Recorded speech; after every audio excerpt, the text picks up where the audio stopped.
yang menduduki kantor Komisi Independen Pemilihan Agan Raya terlibat bentrok dengan aparat. Sejumlah polisi terluka dalam insiden ini. Awalnya masa pendukung pasangan calon Bupati Nagan Raya menduduki kantor KIP Nagan Raya, namun dini hari tadi masa terus berdatangan dan belum diketahui pasti apa penyebab bentrokan ini.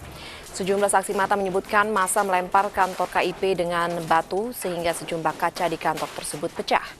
Situasi semakin panas ketika masa pendukung calon Bupati Nagan Raya yang kalah dalam putaran 2, Asip Amin dan Jasmi As, terus berdatangan. Polisi akhirnya terpaksa menembakkan gas air mata dan juga tembakan peringatan ke udara untuk membubarkan massa. Massa menduduki kantor KIP menuntut proses penghitungan suara diulang.